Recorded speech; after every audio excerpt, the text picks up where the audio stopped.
Саламатсыздар ма, құрметті әріптестер, саламатсыздар ма, оқушылар. Бүгінгі таңда біздің шеберханамызда өткізіліп отырған сабағымыз Бердібек Соқпақбаевтан "Менің атым Қожа". Сабақтың тақырыбы әдеби шығармадағы екі нәрсені салыстыра суреттеулер мен қарама-қарсы суреттеулерді табу. Біз енді бұл кім, бұл не деген әдіспен бастаймыз. Алдарыңызға бірнеше суреттер көрсетіледі. Сол сурет бойынша біз шығарма желісін мазмұндаймыз. Оқушылар бір-бірімізді толықтырамыз. Қателік кеткен жердерді дұрыстаймыз. Еркін отырып қарастырамыз. Оқушылар ешқандай қысылмаңыздар. Әдеттегі сабақ екенін еске түсіріңіздер. Ал жақсы. Бұл кім? Алдарыңызға. Бердібек Соқпақбаев. Ол туралы не білесің? Қожа деген адам, ол деген бірге басқа да шығармалар шығарған, мысалға қайдан ұялға деген. Жақсы, отырған толықтыратын оқушы. Кәнехан. Бердібек Соқпақбаев 1924 жылы дүниеге келген, 1991 жылы дүниеден озды. Жақсы, тағы да не айтамыз? Бұл Малика. Және де Бердібек Соқпақбаевтың балалық шаққа саяхат, сонымен қатар өлгендер қайтып келмейді деген шығармасы бар. Тамаша, отыра ғой. Тағы кім? Және Шапағат. Бұл менің атым Қожа Бердібек Соқпақбаев 1963 жылы "Менің атым Қожа" фильмін шығарған. Бұл әрі кітаптарға да енген фильм болып есептеледі. Яғни шығармасын жазды, бұл қойылым бар, шықты. Жақсы, тамаша, мұрасы. Бердібек Соқпақбаев Алматы облысында дүниеге келді.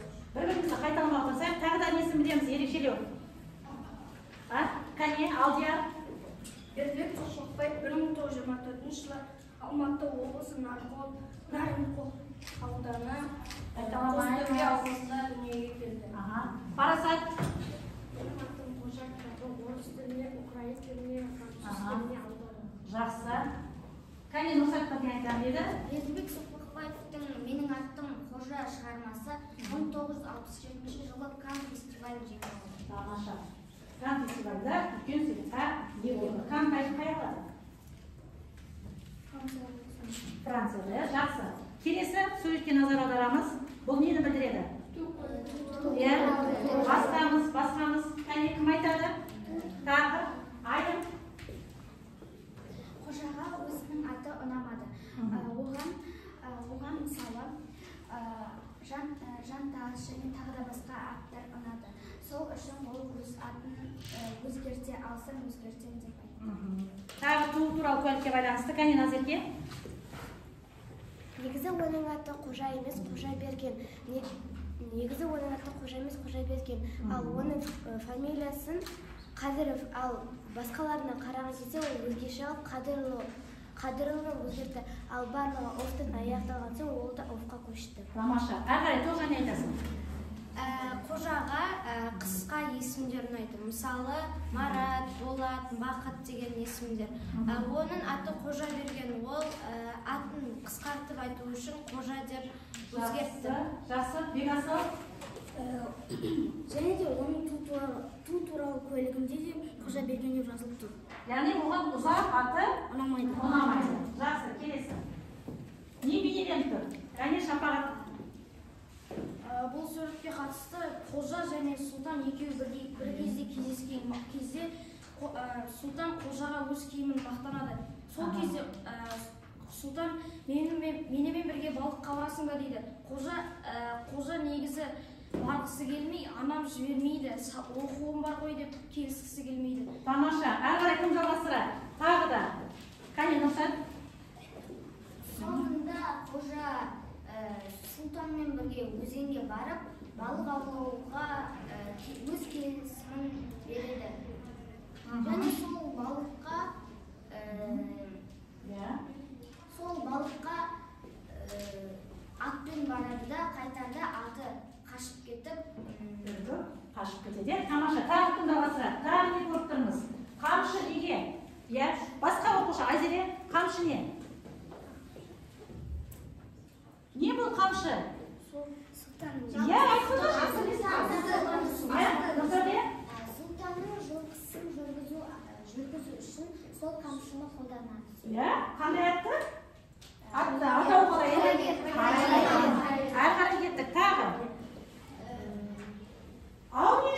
Ауды қайдан алды? Ол емес. Кәне, Гаухар, ау не үшін? Қайдан кетіп бара жатыр екеуі? Балық аулау үшін. Балық аулау үшін. Жақсы. Кеттік ағарай. Кәне, тағы. Бұл не нәрсе? Мұрасал? Не болып тұрсың? Жолдама. Ал, бұл не? Кімге тиесілі дүние? Иә? Жолдама. Сылмаймыз? Ол лагерге жолдама. Қожа бірақ лагерге бара алмай қалды. Бара алмай қалды тек қана, иә? Солай ма? Кәне, Малика? Бұл лагерге жолдама. Оны қожа алмады. Сол себептен қожа Майқанова, яғни қазақ тіл апайына барды. Неліктен ба? Неге? Өйткені Неге алмады? ол тәртіпсіз және бұзақы бала болғандықтан оған берілмеді және барлық сыныпқа жетпеді. Келесі кезекте барасын деп Майқанова апайы түсіндірді. Жолдама беріп жатқан кімнен естіп еді Асылназ? Кімнен? Жантасан. Жақсы. Тағы айтарыңыз бар ма жолдама? Алдияр, айтасың ба? Қожа жантасты мектептің алдына жантасты көргенде жантас оған мынау не екенін білесің бе деп оған лагерге жолдама бар екенін мақтанып сенде жоқ, сен ауылдағы иттерді тәртіпке салуға ауылда қаласың деп оны Қожама, қожасына тиеді. Жақсы, Айзере толықтан деді? Майқанова апай қожаға лагерге жолдама бермегенге қожа жынданып, ашуланып есікті жабып кетіп қалды. Содан кейін оның артынан Майқанова апай шықты. Ол айтты, қожа берге мұнда кел. Бірақ қожа оны тыңдамай, артына қарамай жүре бастады. Жақсы. Бар ма да? Тайын сөйлейін? Және ол Майқанова апайдан сұраған кезде бермеді. Және ол кетіп қалды. Сол кезде далаға басқан. Жантас оған жолдама алдың ба деді. Ал қожа жоқ, міне алдым деді. Қане көрсетші деген кезде мен оның мұрнынан бір шертіп жібердім. Жақсы. Мынау кім? Алырай мен айтамын Сұлтан туралы. Сұлтан қожаны Сұлтан өзі сотқа өтірікші, ұрлықшы. Ол қожаны сүйітті, өзі сияқты қылғысы келген. Яғни өзіне тартып. Тағы бар ма? Кәне Ерхан? Сұлтан сотқар бұзық бала болды. Және де ол адамдардың заттарын ұрлап жүретін болды. Иә, ұрлық жасады, иә. Тағы аяғын не істеді? Отыра ғой. Сұлтан қожаның жан досы. Ол қожа екеуі бірге тәртіпсіз жасайды. Қандай тәртіпсіз жасады? Қайда барды олар? Не істеді? Не істеді екеуі? Ол екеуі не істеді? Қайда барды? Иә? Өмір? Малшы үйін көреді. Содан кейін ол үйде тек қана кішкентай бала болып жүр. Кішкентай бала жүр. Оны алдап, үйіндегі теріні ұрлап алып кетеді. Теріні ұрлайды және нелер түседі? Қымыз бен тамақтарын жеп кетеді. Ал жақсы, бақа туралы сөйлейміз. Кәне андыз, не ол бақа? Қай тұста бар бізде? Ол қожа оны мектепке әкеледі. Яғни оны Не мектепке үшін әкелді? Кім айтып еді дегенде, ол неге іске асты? Иә? Кәне аңсар? Яғни зоология пәнінің Оспанов ағайы қожаға 2-3 бақадай алып кел деген. Ол 2-3 бақаның орнына тіс порошогының қорапшасына 5 бақа әкеледі. 4-еу кішкентай, біреуі емес үлкен. Одан кейін қазақ тілі пәнінің Майқанова апай менің алдыма өзінің журналы мен сумкасын қойып келеді. Содан кейін ойыма бір ой түсіп кетті.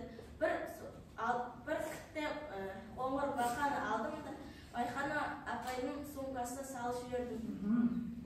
Одан кейін қоңырау соққаннан кейін Майқан апай журналды оқып болғаннан кейін өзінің қол сілтейтін сүлдесін алғанда онымен бірге бақа атып шығады. Одан кейін барып апай... Тамаша, кім жалғасқа да қарай? Тағы, Каусар, не болды осыдан кейін?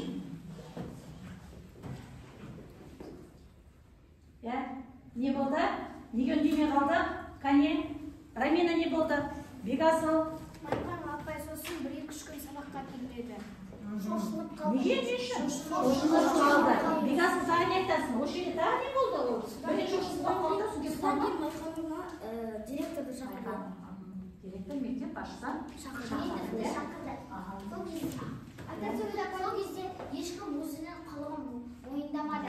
Сол кезде Ахметов сендер онда сабақтан кейін бәрін қаласыңдар деді. Сөйтіп бөлмеден шығып кетті. Сабақ солай. Кәне, Асылназ, Парасат, Айзере, Аяділ, жылдамдатамыз. Тоғжан, тағы. Алима, кім өзі? Жантас ол қожаның ашуына тие беретін және сабақ айтқанда біреулер құлақ сөйтін және сабақ үстінде сыбырлайтын оқушы. Әңгімеге үйір, адам арасында не тудыратын? Жау тудыратын. Тағы қосады, Айзере қосам дейді? Жантас пен қожа екеулері бір-бірлері ұнатпаған. Жантас қожаға мазмұн айтқанда ол мешет еткен. Кедергі жасаған. Жантас қожаны қара көже деп атаған. Қара көже. Неге қара көже? Кәне, аяғыз, неге қара көже? Не себепті оның? Кезінің келмеуіне байланысты ба? Бір-бірін жеп көреді. Қара көже жеу себебі. Малика? Неге қара көже? Қожаны қара көже деп ызаландырып айтады. Себебі?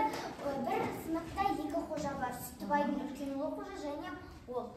Екеуін шатастырып алмау үшін оны сары қожа, ал Сүттібайдың сары қожа, оны қара қожа дейді.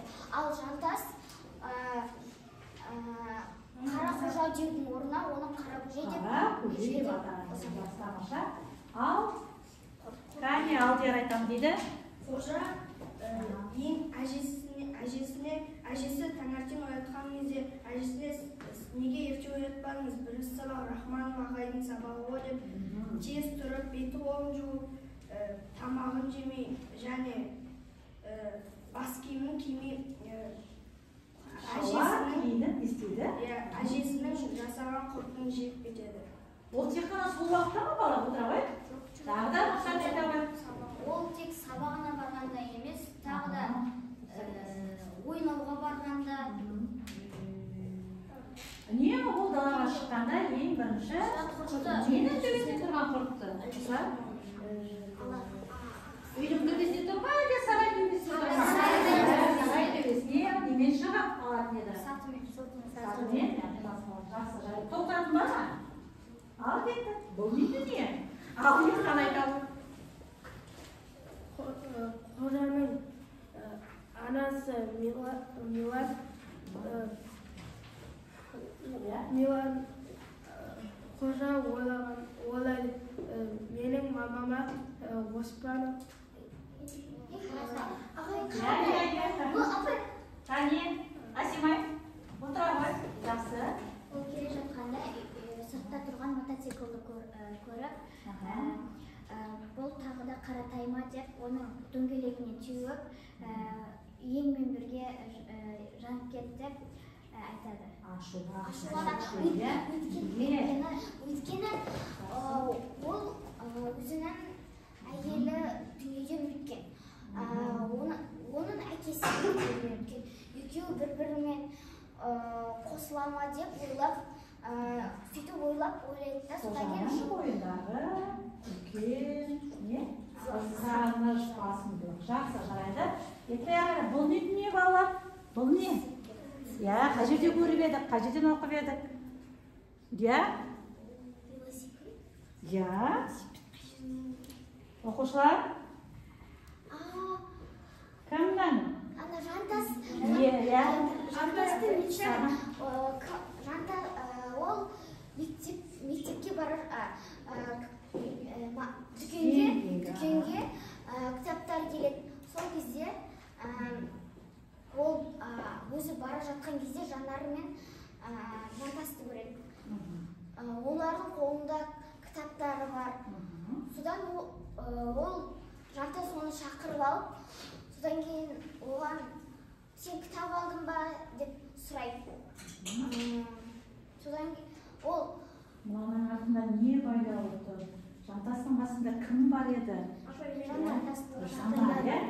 Сөйтіп, ол Жанар, жантас айтады, сен Жанар қожадан сұрашы, қай жаққа баратқан деп сұрайды.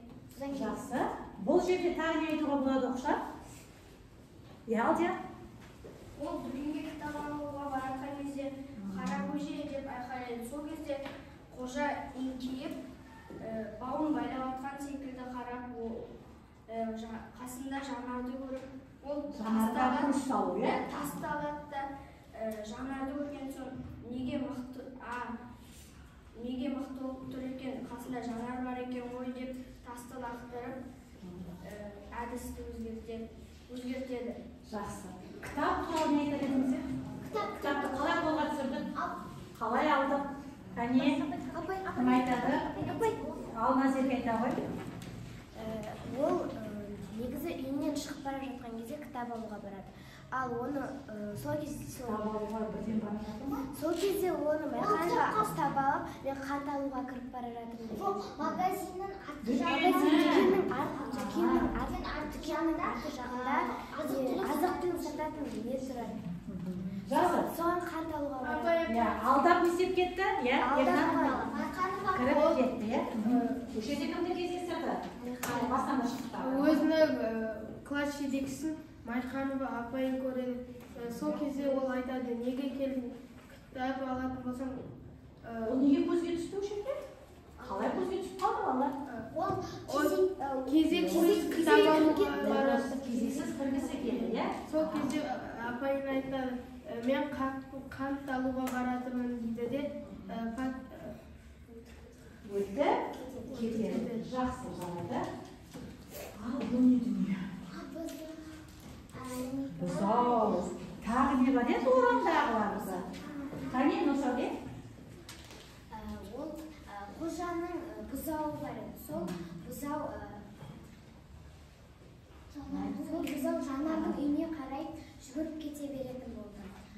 Соны қожа Жанарға айтып, екеуі бірге дойбы ойнайды. Нұрсәт тоқтағы? Қожа өзінің бұзауын үйіне апара жатқанда Жанардың үйіне бұрылып кеткенін қалайды. Және оның бұзауы Жанардың үйіне кетіп қалғанда Жанарды кездестіріп, екеуі дойбы ойнап жатады. Дойбы ойнайды, жақсы. Бұған дейін де болды, иә? Бұл дойбыны арнайы барып та ойнайтын күнде бұл. Жақсы. Тағы не айтар едіңдер осы? Бұзау, басқа жануар, құсқа байланысты, иә? Үй тұрмысына байланысты. Не бар? Қожаның әдеті қандай болды? Орамда. Ол өзінің үйіне кірген түптілікті таспен атып қуатын болды. Ол құс болсын, мал болсын, не бар? Таспен атып қуатын. Ал жақсы. Кеттік. Кәне, кім сөйлемейді? Аяділ, Парасат, Асылназ, мынау не дүние? Бұл не? Кәне, тез, Малика, бұл не? Қауса, тез етеміз? Бұл айна. Қожа шамды жағып қойып, орындыққа отырып, өз-өзіне есеп береді. Яғни ол өзінің жасаған тентектіктерін істемеу үшін осылай өзіне есеп береді. Жақсы, бірасы толықтыралы. Қожа ол айнаға қарап, шамды жағып, орындыққа отырып, өз-өзіне есеп береді. Айнаға қарап. Не үшін есеп берді? Қараптан қарап есеп бермейді. Өзінің тәртіпсіздігіне қарай. Иә, Парасат қандай?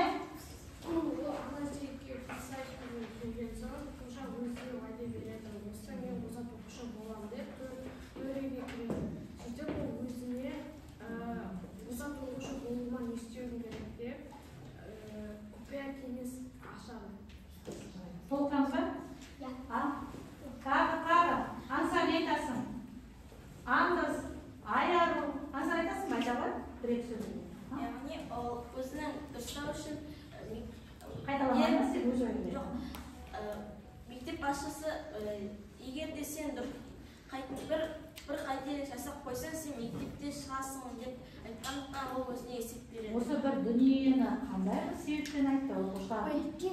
Иә, шапағат айта ғой. Неге ол айналаға Қожа және анасы екеуі педсоветке барған кезде қожаға сыртта күте тұр дейді. Сол кезде анасы кіргеннен кейін қожа іште не болып жатқанын көргісі келіп бір ағаштың үстіне мініп тұрады. Сол Тоқжан, ағаштың үстіне мініп тұр. Себеп? Не себеп ол ағаштың үстіне? Құлау үшін деген болар, иә? Кәнепикасын айта ғой, отыр. Ол ағаштың үстіне мінуі Майқанова мен директордың не айтқанын білгісі келді. Бірақ оны естімей, олар не айтып жатқанын өзінің ойымен білдірді. Болжады, иә, өз ойын. Нарасын айтасың? Ол ағаштың үстінде мініп тұрып, директормен Майқанова апай сөйлесіп жатқанын естіді. Не айтты? Негізі Майқанова апай оны қожаны түбінде адам болатын бала деп мақтайды. Кезде ол мәз. Осы бір сөзі есті, бір санатқа біткенде өзіне осы бір неге келеді? Қуанады және осындай бір жақсы жолға түсуге талаптанады. Жақсы, әрі. Қалып қойды. Не қалып қойды? Айтын кетіп қайтып алшы. Негізі ол ағашқа мінгенде оның терезеден қарап тұрған еді. Бірақ айтып жатқан дауыстарды естімейді, олардың тек іс-қимылдарын ғана көреді. Содан кейін ол өзіне ой салады. Оның анасы оларға жалынып жатқандай болады. Одан кейін бірдеңе естіп қалады. Сол кезде Майқанова апай негізі қожа түбінде адам болатын бала деп мақтайды. Сол кезде соны естіген қожа өзіне бір қолға алды. Жақсы. Менің атым қожадан біраз не алып қалады. Біз шығарманы толықтай оқыдық, иә? Әрі біз есін көрдік. Киносын көрдік, оны біз талқыға сардық, иә? Біз бір шығарманы аяқ асты оқыған жоқпыз. Осы бірнеше күн бойы берілген жоспар бойынша оқып келеміз. Жақсы. Бұл кім? Бұл сұлтан. Жоқ, бұл кім? Бұл не әдісін аяқтадық. Енді оқушылар алдымызға мен сізге парақта берілген тапсырма бердім. Бұл тапсырма не күтір оқушылар? Жұптық жұмыс, көршілеріңізбен бірге отырып жұмысталасыздар. Яғни кейіпкер, бірінші баған, екінші баған кейіпкердің кескін келбеті, үшінші кейіпкердің маңызды үш әрекеті. Бізде кейіпкер, негізгі кейіпкер тек қана қожа, иә? Оған басқа да кейіпкерді бір жаңартып өтті. Олардың шығармадағы байланысын айтты. Солай ғой балалар, иә? Онда тек қана қожаны жазбаймыз. Кестік пе? Ал екінші тапсырмамыз біздің графикалық диктантта бізде көлденеңнен және тігінен берілген тапсырманы бір-бірімен сәйкестендіру арқылы график сызамыз. Ал жұптасып әдемілеп жұмыс жасаңыздар. Біз сұлтанды таңдадық. Сұлтанды таңдадық. Келбеті ол бойы ұзын. Киімі әдемі дейді. Ал кейіпкерлердің маңызды үш әрекеті қандай оның? бал аулауы, бұзықтық жасауы, бұзықтық, сосын дәурен киімі біздің жатқан адамның жаңа өзі ақылды, білімді, әдемі, қожаға қайсынбыз. Апай қандай? Бойдағы. Сабақты жақсы оқуы, басқа оқушыларына үлгілі болуы, үкілі бас киімге билеуі. Ән айту, қамаға билеп ән айту. Жақсы. Кейіпкер, кім сіздерде? Сұлтан жазыңдар ма? Тағы бар ма оқушылар? Кім жазыңдар? Жанар жазыңдар, иә? Жанар екінші рет қожаның саны күші бар ма? Жақсы, оқып жүре ғой. отырғанда нұрасымен отырды. Жанар шашы ұзын жүрген, шашы қара түстес, жігітке маңызды іс әрекеті ақылды, Жақсы, қожаны оқи қойыңыздар, бағдарымен ұрса. Бұзық балалар, қаралар келген, арық балалар, арманшыл. Кейіпкердің маңызды іс әрекеті. Майқанованың сөмкесіне балқа салуы, өз-өзіне құпия кеңес береді. Арманшылдық әрекетіне жатпай ма? Қалақтылығы, оның басы қандай еді? Неге теңеп еді домалады? Қарызға теңеді. Шашы қандай еді? Айрасы еді, тамаша. Жақсы. Қожаны кім жазды? Мен Сұлтанмен жантасты. Жантас оқиды, жантас. Жантас ол жаман, тәртіпсіз, бұзық бала. Ол барлық достарын, адамдарды мазақтайды. Мазақ етеді, Мазақ етеді. Араларына жүк салады, жақсы. Сұлтанды тоқты. Жақсы, жантасты қояды. Ал енді бері қараймыз, оқушылар. Біз кейіпкерлерге мінездеме беріп болдық. 3 әрекетін жазып болдық. Келесі жұмысымыз біздің галереяға саяхат. Ал кел дегесі аяғыл кел. Қосар кел. Кел, бағдау кел. Тез шаңғы жасаймайды қазір. Аяғы кел. Ала келді, алып. Яғни біздер. Қазір. Бірінші. Асылмас кел. Алағында, тұр ең соңқасына. Кімді таптыңыз, қандай көрдесіз? Айта бермейсіз, кімді таптыңыз? Қожаны? Кім бұны? Бұл қожа өлін. Сондаған Нұрлан Санжар. Жақсы. Ол туралы тағы не білеміз Нұрлан Санжар туралы оқушылар? Қай жерде онда кездеседі Нұрса? Қалай киноға түсті? Санжар, қалай киноға түсті? Оны бір режиссер көріп, киноға шақырып. Режиссер қақтылықты жүрейін? Режиссер Абдулла Қарсақбаев. Ол қалай көзге түсті?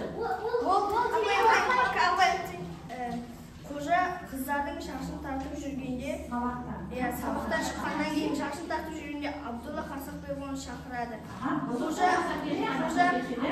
Қожа оны тыңдамай қашып кетеді. Және сол күні сол қыздардан қай сыныпта оқитынын кабинетін сұрап, үстіне келесі күні сол кабинетке келіп, Нұрлан Санжарды киноға, менің атым Қожа киносына түсіреді. Неліктен ол киноға түсті? Себебі ол сабаққа бармау үшін. Бармау үшін. Жақсы. Кім таптың? Кәне, кім тапты? Жанар? Жанар рөлін сомдаған кім? Кім? Кім көмектеседі? Кім еді оқушылар? Қарабаев. Жақсы, отыра ғой. Так, сен кім таптың?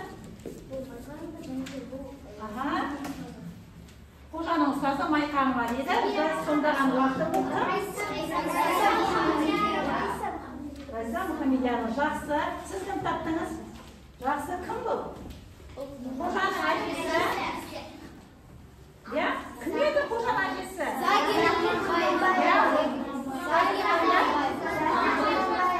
Жақсы, өте жақсы. Отыра ғой. Сіз кім таптыңыз?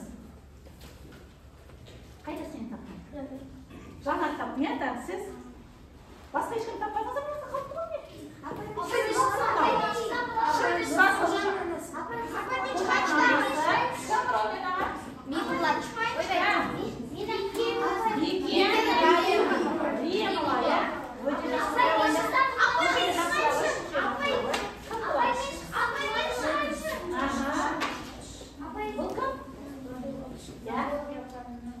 Дұрыс па бала? Жақсы, тамаша.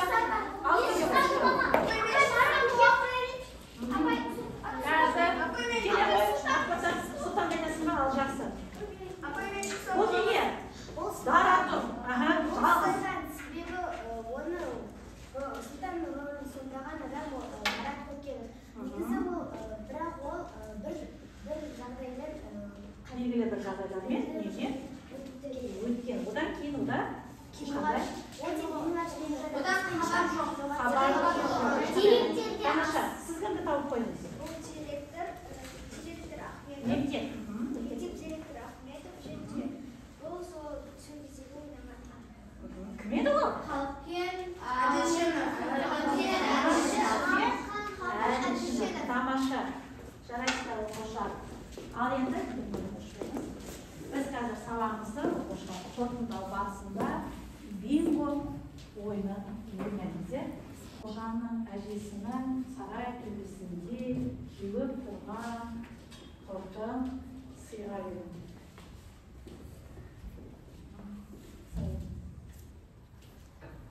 3 бал келесі бас әдеміз. Туындыларын ата. Қайда, Әмина? шығармалары олар 16 жастық чемпион, пайдасын гауһар, Отағай. Так, достар. дала жұлдызы Айыржан. Шайдыңыз. Келесі сұрақ дұрыс пе екен балалар? Ары қарай.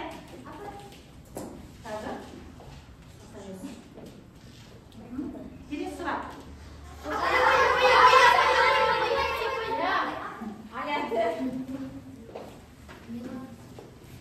Қожаның анасы ойнаған білесіз.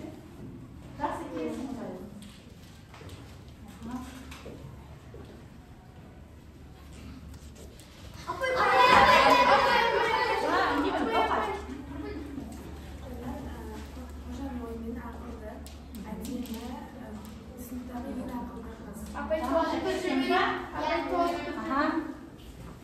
Жақсы айта ғой. Сұлу, әдемі, биші, әнші.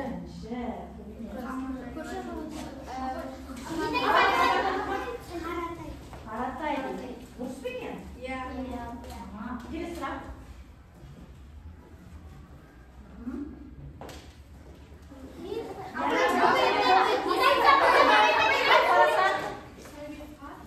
Сәйбет қа дейміз, е?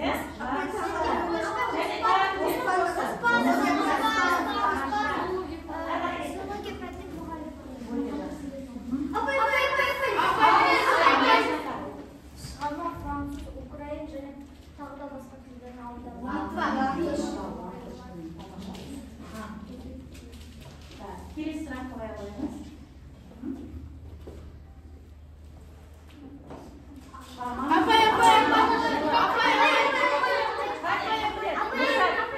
Шығарманың жазылған жылы 1957 жыл. Сәне көреміз. 67-63 жылдарды кешеге біз шатастырып қайта жұмыс жасаған жоқпыз, естеді? Сахналанған уақытымен, е?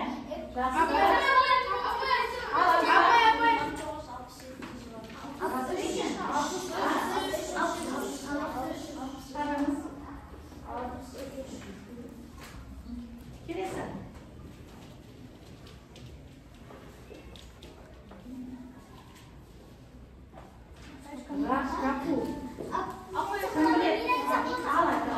Ташкент қаласында олар Ташкент қаласында 1970 жылы кездеседі. Кіммен?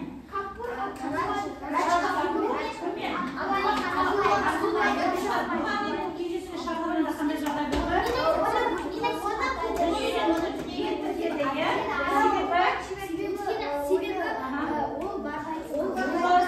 Шығармасына кімдер барды? Хабар Қасапбай қажет ма? Қайда шақырды? Жеткен жоқ. Оның баруына дауыс жасамады, е? Кімдер барды оның орнына?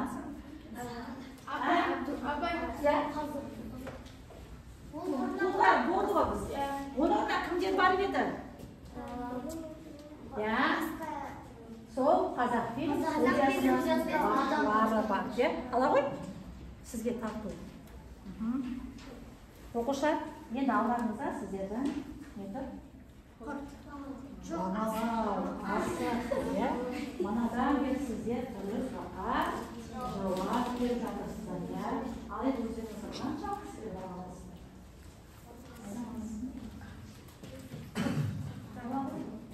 Қайта алуға болады,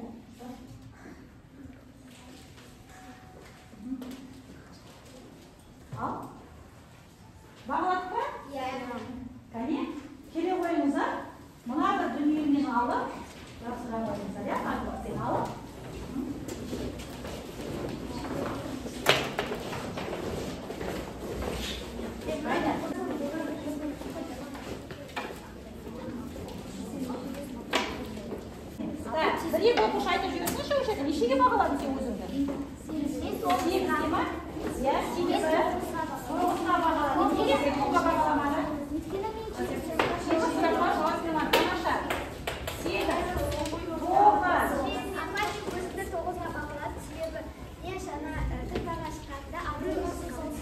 Иә, тамаша. Ал сен нешеге бағаладың өзіңді? 8-ге 10-ға бағалаған оқушы бар ма? Мен 9. Кім бар? Тамаша, отыра қойыңдар. Енді менің сабағыма 3 әсінен талдау жасаймыз. Бұл шығармадағы маған құнды, маған қажет, маған керек тұстары. Бүгінгі ме? Ал оқшы шығарманы қорытындысын. Ал айтайын. Сізге? Бұл шығарма себебі мен көптеген сұрақтарға жауап бердім. Қожа туралы көп нәрсе білдім. Жақсы, тамаша, ал айтайын. Сізге құнды мен қажетті? Маған қажетті бұл фильмдегі, бұл мәтіндегі қажеттісі, бұл шығарманың қажеттісі, бұл қожа өзінің тентектігін, бұзықтығын түсініп, өзіне есеп бергені қажет болды. Тамаша, қайын айта өзің? Маған құнды осы фильмнің танымалдығы. Танымалдығы керемет, бір адамнан сұраймын, ал жақсы. Маған құнды ол қожа өзінің мақсатына жетем деп өзіне алдына мақсат қойып, соған жетті. Армандарына мақсат қоя білді. Жақсы оқушылар, үй тапсырмасы біздің қожаға арналды. Яғни, не жазамыз? Арнал. Өлең құрастырамыз, иә, қожаға? Жақсы, біздің бүгінгі сабағымыз аяқталды. Тұрып, қонақтарды шығарып салайық.